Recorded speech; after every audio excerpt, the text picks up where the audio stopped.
तो human capital formation का role या इम्पोर्टेंस में हमने कहा effective use of physical capital.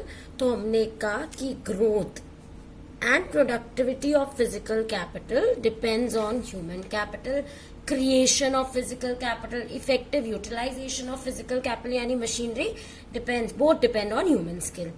फिर हमने दूसरा पॉइंट कहा हायर प्रोडक्टिविटी एंड प्रोडक्शन, जहां हमने कहा skilled and knowledgeable workers make better use of resources, effectively use physical capital, technically qualified workers promote high production and productivity। फिर हमने कहा था innovation and inventions, जहां हमने कहा education increases knowledge to understand changes, facilitate innovation invention। फिर technically educated workforce adopts new technology, facilitate adoption of new technology। ये 3 point. फिर हमने कहा life expectancy and quality of life. तो हमने कहा expenditure on health that is a factor of HCF increases life expectancy. Educated and knowledgeable people या human capital makes people educated, knowledgeable, productive and creative by which they earn higher income and are able to live or unable to get a quality life. फिर modernisation of attitude हमने किया, order कुछ भी हो सकता है। तो हमने कहा क्या कि हमने कहा educated people, knowledgeable people are instrument of change in the society, they bring change in the society. Human capital formation या economic development depends on the mind of individual and human capital brings change in this attitude and outlook. Clear. और आखिरी में हमने point कहा था control of population. तो 1 2 3 4 5 6, जिसको actually आप 7 पॉइंट्स कह सकते हो क्योंकि ये 2 अलग थे। क्लियर। तो हमने कहा educated people have smaller families as compared to illiterate person, so there is a control of population. ये तो था इंपॉर्टेंस। अब आते हैं ड्रॉबैक या फिर problems of human capital formation. हमने कहा resources allocated in HCF are less than the required. इसलिए फैसिलिटीज जो होती है, एजुकेशन फैसिलिटीज या हेल्थ फैसिलिटीज जो है, तो हमने कहा facilities for human capital formation are inadequate.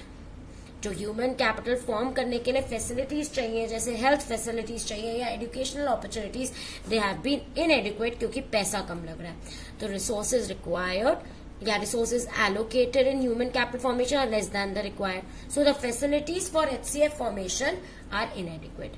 Clear. पहला ड्रॉबैक। दूसरा सीरियस इनएफिशिएंसीज या फिर आप लिख सकते हैं इनएफिशिएंट यूज ऑफ रिसोर्सेज।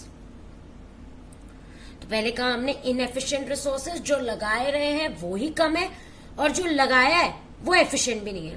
तो अब यहां देखो, तो हमने कहा कि वेस्टेज हो रहा है रिसोर्सेज का। क्यों? क्योंकि अभी भी सारे एजुकेटेड लोगों को जॉब नहीं मिली, यानी जो एजुकेटेड लेबर फोर्स है, जो एजुकेटेड रिसोर्सेज हमारे हैं, educated people, they are either unemployed, या तो उनकी रिसोर्सेज कैपेबिलिटी का यूज ही नहीं किया जा रहा है या कम यूज किया जा रहा है। तो हमने कहा पहला point, there is wastage of society's resources. There is wastage of society's resources.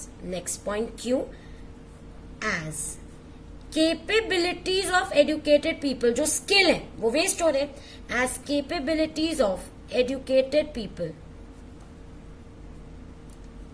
are either, या तो यूज ही नहीं हो पा रहे क्योंकि उन्हें अनएम्प्लॉयड है वो, या अगर हो रहे हैं तो बहुत कम यूज हो पा रहे हैं। तो हमने कहा there is wastage of society's resources as the capabilities of educated people are either not made use of, उनके स्किल का यूज ही नहीं हो पा रहा, not made use of due to unemployment,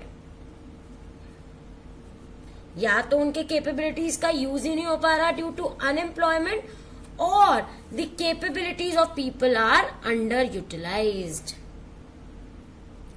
clear है? बात समझ आ गई? जिसे हम कहते हैं in case of underemployment, पढ़ोगे अभी आप मैक्रो में ये।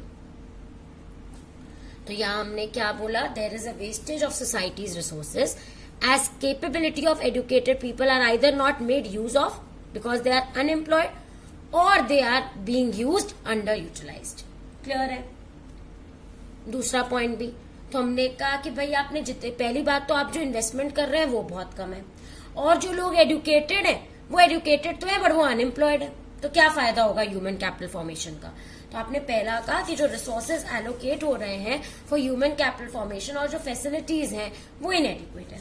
फिर हमने दूसरा कहा कि अगर मान लो आपने कुछ बहुत इन्वेस्टमेंट भी कर दी तो वेस्टेज बहुत हो रहा है सोसाइटीज के रिसोर्स का, बिकॉज कैपेबिलिटीज जो है एजुकेटेड पीपल की वो या तो यूज नहीं हो रही है बिकॉज ऑफ अनएम्प्लॉयमेंट या कम यूज हो रही है, यानी they are under utilised. Clear है? तो एक तो आपने कहा इन्वेस्टमेंट ही नहीं करते हैं, कम करते हैं, और जो करते हैं उनमें भी अगर लोग HCF बिल्डअप हो रहा है, लोग एजुकेटेड हो रहे हैं तो उनके पास जॉब्स ही नहीं है। क्लियर? दूसरा। तीसरा ब्रेन ड्रेन। अब होता क्या है बच्चों, अगर डेवलपिंग कंट्री है और उसमें हमने डॉक्टर्स हैं, मतलब उस कंट्री ने इन्वेस्टमेंट किया HCF पे, डॉक्टर्स आए, इंजीनियर्स हुए, लोग स्किल्ड हुए, लेकिन वो लोग क्या करते हैं, माइग्रेट कर देते हैं, डेवलपिंग कंट्री से निकलकर दूसरी जगह पे जाते हैं इन सर्च ऑफ बेटर सैलरीज या बेटर जॉब्स, और वो दूसरी जगह पे क्या हो जाते हैं, माइग्रेट। अब जब वो माइग्रेट हो गए तो इस कंट्री ने जो इन्वेस्टमेंट की थी वो वेस्ट हो गई और लॉस हो गया उस कंट्री को। तो यही होता है brain drain, where there is drain of the brain present in the country due to migration. यानी ड्रेन मतलब ड्रेन, जा रहा है सारा, नाले में जा रहे हैं, सारे जा रहे हैं लोग। अपनी कंट्री ने इन्वेस्टमेंट की, डॉक्टर्स निकाले, इंजीनियर्स निकाले, और वो सारे बेटर सैलरीज के चक्कर में बाहर चले गए। और ऐसा होता है ना बच्चों, आप लोगों ने देखा ही है, कितनी डेवलपिंग कंट्री से क्वालिफाइड लोग डेवलप्ड में जाके प्रोग्रेस कर रहे होते हैं, बाहर चले जाते हैं अपनी कंट्री को छोड़ के। तो यहाँ पर तीसरा पॉइंट हमने कहा, people migrate from one place to another in search of better job opportunities and salaries। तो हमने कहा people migrate from one place to another in search of better job opportunities and salary। तो ये लोग जो है वो माइग्रेट हो गए, इससे क्या हुआ, loss of, it leads to loss of quality of, या it leads to loss of quality people. Quality people हमारी कंट्री से जा रहे हैं तो हमें लॉस हो रहा है, तो it leads to loss of quality people like doctors, engineers etcetera. Clear? Clear हो गया? और इसी वजह से बेकार है ह्यूमन कैपिटल में। वो ये कह रहा है कि एक ये भी दिक्कत है कि कंट्री इन्वेस्ट करती है तो लोग चले जाते हैं। तो this cost, the cost of such loss of quality human capital is high. बहुत महंगी कीमत है, ये लोग जा रहे हैं। तो हमने क्या बोला, पहला पॉइंट हमने कहा people migrate from one place to another in search of better salaries and better job opportunities. दूसरा हमने कहा कि it leads to loss of, अब अगर वो माइग्रेट कर रहे हैं तो it leads to loss of quality people in a country. अगर वो उस कंट्री से माइग्रेट हो रहे हैं तो लॉस हो जाता है क्वालिटी पीपल का, like doctors and engineers, and the cost of such loss is very high. The cost of such loss of quality human capital, जो क्वालिटी ह्यूमन कैपिटल का लॉस हो रहा है उस कंट्री को, इज वेरी हाई। हमने जो 3 प्रॉब्लम्स की वो पढ़ते, तो हमने कहा इनएफिशिएंट रिसोर्सेज, तो हमने कहा resources allocated are less than the required resources, और फैसिलिटीज क्या है, इनएडिक्वेट। फिर हमने कहा वेस्टेज ऑफ रिसोर्सेज, क्यों, तो हमने कहा society's resources are being wasted because capabilities of educated people, जो एजुकेटेड पीपल में स्किल है, they are either not made use of, use ही नहीं हो पा रही है due to unemployment, or they are underutilized, to wastage. So there is wastage of resources because the capabilities of educated people are not made use of due to unemployment, or the capabilities are underutilized due to underemployment. Brain drain, तो हमने कहा people migrate from one place to another in search of better salaries. अभी migrate हो रहे हैं तो there is loss of quality people like doctors and engineers, and the cost of such loss is very high. Clear? तो हमने कहा people migrate from one place to another in search of better salaries, so there is a loss of quality people like doctors and engineers, and the cost of such loss, जो कीमत चुकानी पड़ती है, that is very high. Clear? और आखिरी problem तो हमने कहा ब्रेन ड्रेन, इनएफिशिएंट रिसोर्सेज है, वेस्टेज है, ब्रेन ड्रेन है, और आखिरी मैं करा रही हूँ, ऐसे और 3 भी हैं पर वो इतने इंपॉर्टेंट नहीं है, आप उनको बुक से भी पढ़ सकते हैं। तो आखिरी पॉइंट है population growth, high growth of population. बच्चों अगर पॉपुलेशन की ग्रोथ बढ़ जाएगी तो ऑटोमेटिकली जॉब्स कम हो जाएंगी, दूसरा, per capita availability of health facility भी क्या हो जाएंगी, कम। आपने पढ़ा ही है, जैसे मान लो पहले 100 लोग थे और या पहले मान लो 10 लोग थे, एग्जाम्पल ले रही हूँ, और 100 हॉस्पिटल थे, तो हमने कहा पर कैपिटा अवेलेबिलिटी थी 10 लोग एक हॉस्पिटल। अब अगर हॉस्पिटल है 100 और लोग हो गए 1000, तो अब तो कुछ बचा ही नहीं, 0.1। क्लियर है? तो हमने आखिरी फैक्टर क्या कहा कि हाई ग्रोथ ऑफ पॉपुलेशन, तो हमने कहा continuous rise in population reduces per capita availability of facilities, यानी हेल्थ फैसिलिटी सबको नहीं मिल पाएगी, एजुकेशन फैसिलिटी सबको नहीं मिल पाएगी, जॉब सबको नहीं मिल पाएगी, क्योंकि पॉपुलेशन इतनी बढ़ रही है, किस किस को जॉब दे, किस किस को हेल्थ दे, किस किस को एजुकेशन दे। तो हमने कहा continuous rise in population reduces per capita availability of facilities. This in turn adversely affects quality of human capital. अब हर कोई एजुकेटेड नहीं होगा, हर किसी के पास स्किल्स नहीं होंगे, क्योंकि पॉपुलेशन ज्यादा है, हर किसी के पास जॉब नहीं होगी, तो क्वालिटी अफेक्ट होगी। क्लियर? तो हमने कहा rise in population reduces per capita availability of facilities which in turn affects quality of human capital. तो आपने क्या क्या करा ड्रॉबैक में, तो आपने कहा कि मैम पहले तो जो रिसोर्सेज लग रहे हैं वो इनएफिशिएंट है, तो इनएफिशिएंट रिसोर्सेज। फिर जो लग रहे हैं उनका वेस्टेज है, क्योंकि एजुकेटेड वालों को या तो अनएम्प्लॉयड या अंडर यूटिलाइज रखा हुआ है, तो वेस्टेज ऑफ रिसोर्सेज। फिर हमने कहा ब्रेन ड्रेन हो रहा है, लोग माइग्रेट कर रहे हैं, लॉस हो रहा है हमें। और दूसरा हमने कहा आखिरी वाला हाई ग्रोथ ऑफ पॉपुलेशन, और भी है वो आप पढ़ सकते हैं।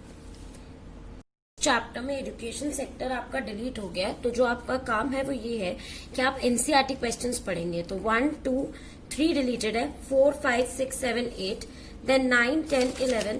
इसके बाद आपका सिर्फ 12 डिलीटेड है, यानी गाइडलाइंस टू एनसीईआरटी क्वेश्चन में आपका 2nd, 3rd और 12th डिलीटेड है, बाकी कोई भी डिलीटेड नहीं है, तो ये आपको सारे करने हैं। क्लियर? जैसा पहला है 2 sources of human capital, investment in education, investment in migration, investment in health, कुछ भी लिख सकते हैं।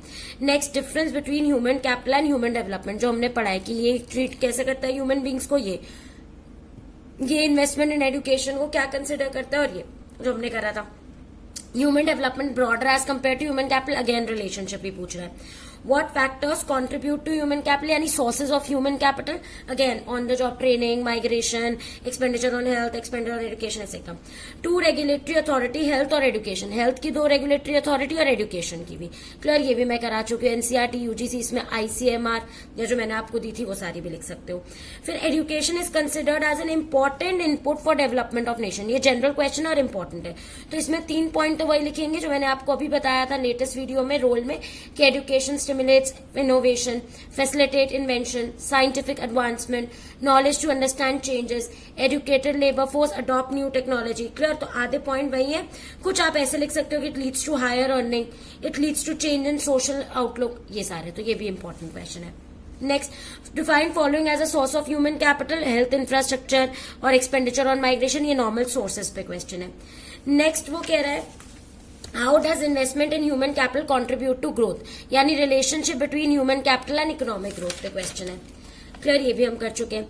नेक्स्ट, इसके बाद ये डिलीटेड है आपका 12, 13, 14, तो फिर सीधा 15 से bring the need for on the job training, यानी on the job training factor को समझाने के बोल रहा है वो। क्लियर? फिर relationship between human capital economic growth, फिर नीड फॉर गवर्नमेंट इंटरवेंशन, तो हमने जो क्वेश्चन किया था वही है सेम। क्लियर? इसके बाद भी main problems in human capital formation जो अभी पिछली वीडियो में पढ़े, और गवर्नमेंट टू रेगुलेट, तो नीड फॉर गवर्नमेंट इंटरवेंशन, तो ये सारे करेंगे। क्लियर है आपको? एमसीक्यू में आप फर्स्ट करेंगे, सेकंड करेंगे, थर्ड करेंगे, देन 4th नहीं करेंगे, 5th नहीं करेंगे, 6th नहीं करेंगे, 6th नॉलेज के लिए कर सकते हैं, then 7th, 8th, 9th, then 10th भी नॉलेज के लिए कर सकते हैं, 11th और 12th। क्लियर? ये करेंगे आप।